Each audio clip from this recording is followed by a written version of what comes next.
छोटे से शहर में रहते हैं पंडित जी, जो न तो पंडिताई करते हैं न किसी पंडित के घर पैदा हुए हैं, लेकिन फिर भी पूरा शहर और अब तो इंटरनेट की बदौलत जाने कहां कहां के लोग उन्हें पंडित जी के नाम से ही जानते हैं। उनका असल नाम तो ब्रजभूषण है।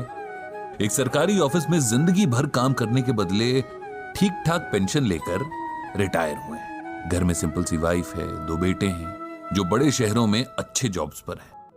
अब सवाल ये उठता है कि दुनिया, यहां तक कि उनकी पत्नी भी उन्हें पंडित जी क्यों कहती है। इसके पीछे एक कहानी जो कि पंडित जी, मेरा मतलब ब्रजभूषण जी के जीवन में घटी सच्ची घटना भी है। बात उस दौर की है जब हमारे देश में कंप्यूटर रेवोल्यूशन शुरू ही हुआ था। तमाम बड़े सरकारी ऑफिसेज में कंप्यूटर लगाए जा रहे थे और एम्प्लॉइज को उन्हें चलाना सिखाने के लिए ट्रेनिंग दी जा रही थी। ब्रजभूषण जी हमेशा से पढ़ने और नई चीजें सीखने के बड़े शौकीन थे।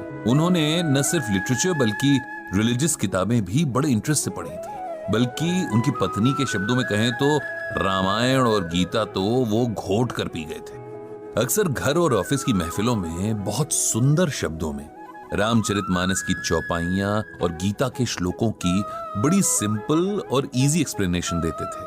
अब जब कंप्यूटर सीखने की बारी आई तो उन्होंने इसमें भी बड़े इंटरेस्ट के साथ पार्टिसिपेट किया, जबकि उनके साथ के बाकी लोग जाने क्यों बड़े बेमन से कतराते हुए ट्रेनिंग में हिस्सा ले रहे थे। उन्हें ट्रेनिंग देने वाली टीम कहीं बाहर से आई थी। 4 जवान लड़के जो शायद अभी अभी पढ़ाई पूरी करके निकले थे, इन्हें सिखा रहे थे। इस टीम में एक लड़का था जो बहुत कूल और काम नेचर का था। बड़े पेशेंस से इन लोगों को सिखाता था और कभी भी बेवकूफी भरे सवालों पर गुस्सा नहीं होता था।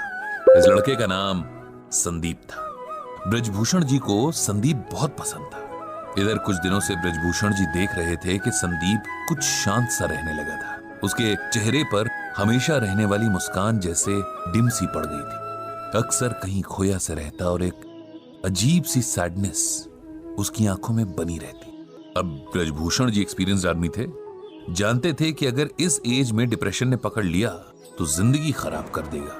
इसीलिए उन्होंने संदीप से बात करने की सोची और एक दिन उसे डिनर पर घर बुलाया। संदीप आया और खाना खाने के बाद पंडित जी उसे साथ लेकर वॉक पर निकल गए। फिर बातों बातों में उसकी परेशानी का कारण पूछा, जिसे पहले तो वो टालता रहा, लेकिन फिर उसने अपनी परेशानी का रीजन बता ही दिया। दरअसल पिछले 5 सालों से संदीप किसी बड़े कंपेटिटिव एग्जाम की तैयारी कर रहा था और लगातार मेहनत के बाद भी तीसरी बार उसे फेलियर ही मिली थी, जिसने उसकी हिम्मत पूरी तरीके से तोड़ दी थी। उसे लगने लगा था कि उसकी जिंदगी के 5 साल बस यूं ही वेस्ट हो गए और अब उसका कोई फ्यूचर नहीं होगा। इतनी मेहनत के बाद मिले फेलियर ने उसे चौथे और आखिरी मौके के लिए भी मायूस कर दिया था।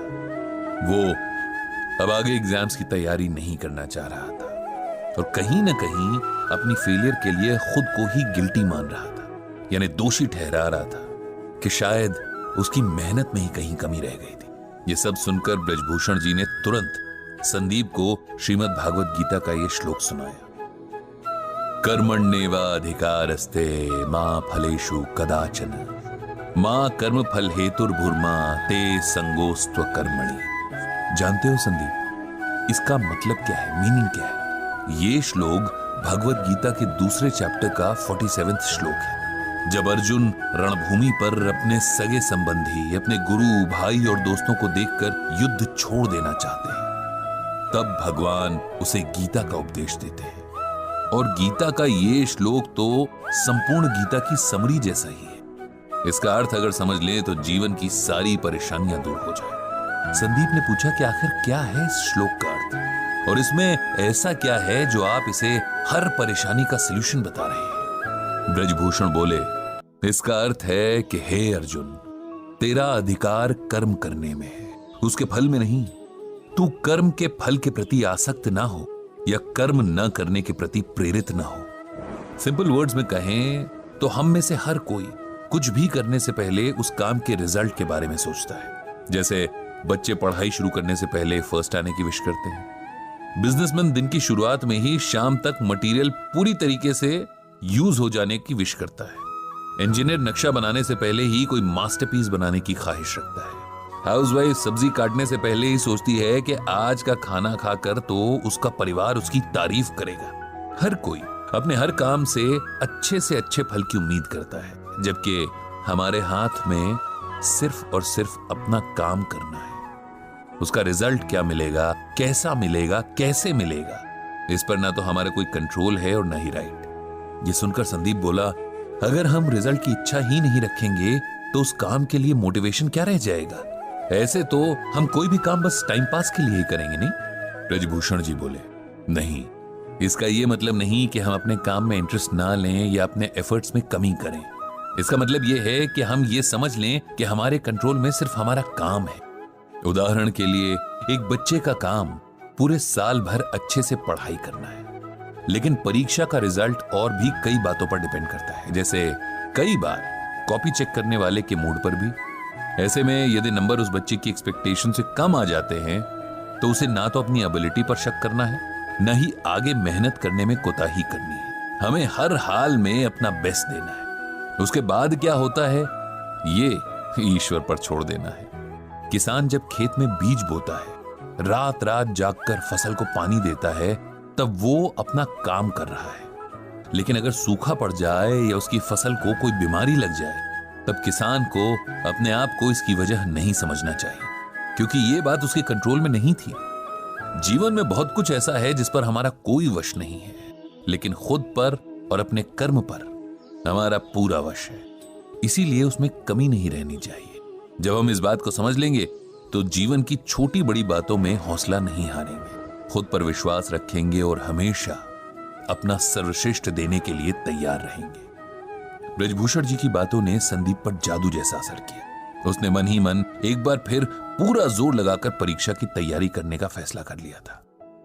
कुछ दिन बाद जब ब्रजभूषण जी के ऑफिस में कंप्यूटर ट्रेनिंग पूरी हुई और सिखाने वाली टीम को विदा किया जा रहा था, तब संदीप ने सबको इकट्ठा किया और कहा, हम सबको हमेशा कुछ न कुछ सीखने के लिए तैयार रहना चाहिए। टीचर कहीं भी किसी भी रूप में मिल सकते हैं और हो सकता है कोई ऐसा टीचर मिल जाए जो लाइफ के लिए आपका एटीट्यूड ही बदल दे।